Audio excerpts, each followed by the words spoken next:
great.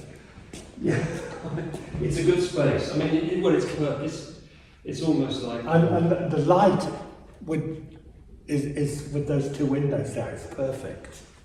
So that's what I've been working on. And I've got, as I say, I've got these three horizontal ones as well. I'm not too sure about them, but they're still being worked on. Let's bring this one. I'll bring this one over the front edge. This is fascinating because that's a combination. Yeah. There, the turquoise on top of the red, and the turquoise on top of that, and turquoise on top of the blue. But I was quite pleased with this this kind of colour. I don't know what colour this is, but it's really good, and I haven't touched it since it went on in very early stages. Because I mean, I just generally just put paint on. So have you got any idea of the composition before you start? No, not really. It's just really one colour against another, you know. And Yeah. Is that George Braque thing? I think it was George Braque that said, "Oh, you put one colour over there and one colour over here," and immediately there's a report. So this shape and these shapes appear.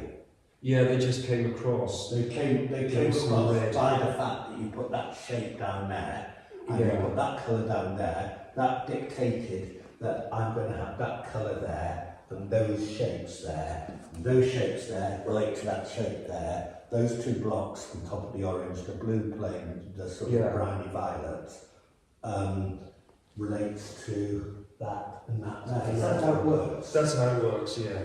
That's almost exactly how it goes. And then that through there, light there, that there relates to that and to that. Yeah, oh, good. Yeah, it is. I mean, what else is it about? I mean, it's just. I mean, it's pictorial. It's kind of the need of the image. It's what the painting needs. So basically, it's the visual thing. You're composing through colour. Mark and gesture and that kind of thing, but it's what, you know, you put something on, something else is needed or something else has happened, or you can build on something, and something has to be taken out. Not so much taking out, but there's that thing, isn't there, that bit that Francis Bacon was talking about. He said, somebody said, "Oh, what's that box for?" You know, and Bacon said, "Oh, there's no sort of particular meaning about it. It's there for visual purposes." I mean, it's really what one does when one paints, is to do things for visual, you know, for visual purpose. But something I've been doing with reference to, you know, your work, I've been using silver. This is silver, and I've also got some gold as well. This is the gold, one of their iridescent ones. Yeah. Iridescent bright gold, iridescent silver. The other one is one I really like, is the copper. Yeah, I know. I think I'm on copper. Have you been using copper? Copper leaf is quite cheap. Right. Okay. Yeah, because you're using the leaf, which is different. So those are the three. You know. Do you know one artist that just keeps repeating? I looked at this here and I thought, wow, I love that space. I love the space that's starting to play here. And the same with the space that is actually working here. The way this goes through there, that is built on top of that. So you put the cool on top of the warm, then you put the red back onto the cool to push the cool back, and then you put cool onto there, and you're really getting space. And now there's an artist that really works like that, Maurice Cockrell. Yeah, of course, Maurice Cockrell, yeah. So there are strong elements of Maurice Cockrell in both here and in here. That's really nice to hear. That's good. I hadn't thought of this, or maybe I really see Maurice Cockrell's coming through very strongly there. It's really there's one shape that actually worries me here, and I don't know why. It's a bit like a parrot on a perch or something. Yeah. Oh, is it? Yeah, it's very calligraphic, this. It's yeah, a bit deliberate. But that works, but somehow there's something funny about that. About that one? I'm not like sure. A parrot on a perch. I like that. It's quite difficult to get these sort of shapes out in one go, you know? Yeah. But it's nice having a bigger painting. One works in a different way on a bigger painting, and these are so much. I mean, these are so much bigger than the little ones, you know. So, you know, one works on these in a different way to how you work on there. Yes. They have to. Yeah. It's so good when you just cover surfaces with the same kind of form and shape and everything. I think the size really does matter. It's so important to be. This is what I was doing this morning. I put this kind of purple on top of that. Yeah.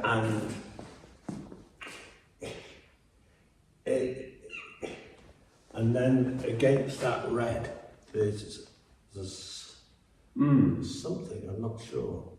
I mean, maybe it may be to do with that seems quite thick and this is slightly thinner.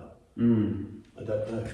I plan to have a kind of circle on this one, like a teal or a light, aqua blue circle. I'm photographing some of these, and I'll tell you why I'm doing it. Because where I've found similarities between the colours I've been using recently and the ones you've been using, I just sort of slipped it.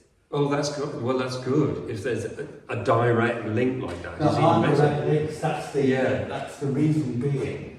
Because there's this orange and green thing you've got quite persistently. You've got this, which is quite prominent.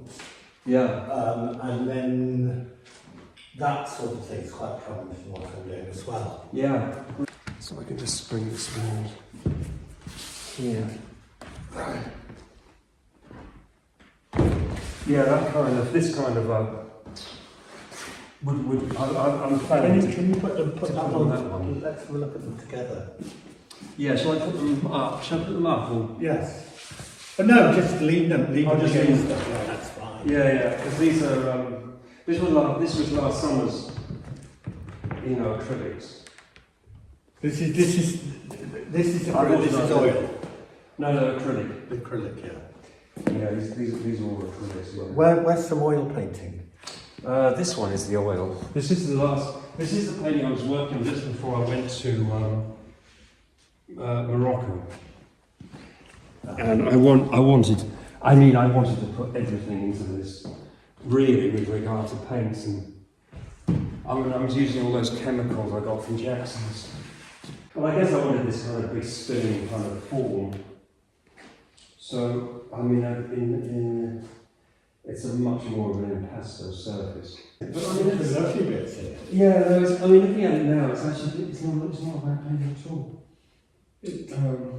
And I'm getting this quantity of stuff on, and it's still not cracking and pouring and breaking up.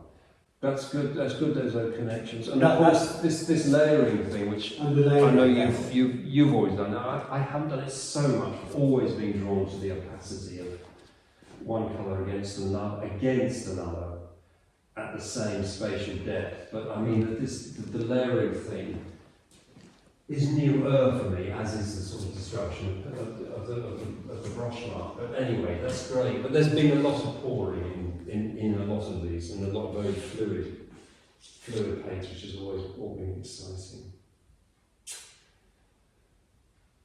Great. Man, I think it's lovely. Yeah, the one I'm going to be really interested in is where that goes.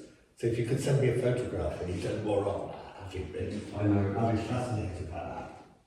But it all feels different now. I think things since Morocco have changed quite a lot pictorially. I'm using the acrylics, of course, that made quite a big difference. So that was the last or the most recent oil, as it were. That's good to have a look at that. Can you keep that oil out for a bit longer? Yeah. No, it's just interesting. Oh, sorry, yeah. Put it over there. I'm just trying to... Let me put it over here. Need a bigger studio. Yeah, we're just... Okay. Mine's smaller than that. I'm only joking, there we go. Do you know that it's quite interesting. I'm just trying to work out why. I think the colour in the oil is actually something very strong about the colour. It's very sort of intensive. It's got a lot of purpose. But there's a much greater spontaneity in the acrylic. Yeah. Because you to a certain extent, you're controlled with the oil. Yeah, no, I think it's true. You're controlled with the oil. But there's much more spontaneity. In some ways, it is quite difficult to handle, and that complexity of handling, does make it quite challenging. And certainly what I was doing with this painting is to try and get the paint as liquid as possible, and so that it would still actually grip to the canvas. You can put oil on top of acrylic without any problem. Yeah. But what you can't do is you can't put acrylic on top of oil in any way at all. Yeah. I was talking to Peter about this. Oh, right, okay. So you'll be perfectly entitled to go and get some oil paint and rub it on there and actually change the intensity of that. Sure. I did actually, now we're mentioning those technical things, I did actually on these two canvases just 2 months ago, I did put one coat of rabbit skin before the gesso, because I was finding just the acrylic gesso is really sinking. Yeah. And it was actually fine. The acrylic gesso went on top of the rabbit skin, absolutely fine, and actually it's made a much better support. Yeah. So I was sort of breaking the rules a bit with that one. Yeah. Well, I use gesso primer for oil painting. You can do. Do you find it sinks? No. I'm using clear gesso primer for wood. I give 2 coats. And That's fine. a clear gesso. But what I have actually started doing now is using white acrylic paints on areas where I want a strong orange or a strong yellow. Yeah. Because otherwise the actual colour of the wood comes through. No, I'm very, very, very pleased that seen it. Yeah, I thought it would be interesting. To be honest, I didn't want you to come down a little bit sooner, but I'm pleased you didn't, because when you were going to come before, about 6-7 weeks ago, I hadn't really got any of this new work done. And I thought, oh gosh, you came when I was in full swing. So that's great. And it's nice, thanks for making me draw out these slightly older paintings. We're looking at 2 down here. Let's look at some of these Australian ones, which I find really fascinating. Yeah. Oh, the little studies from Chiang Mai. Yeah, they were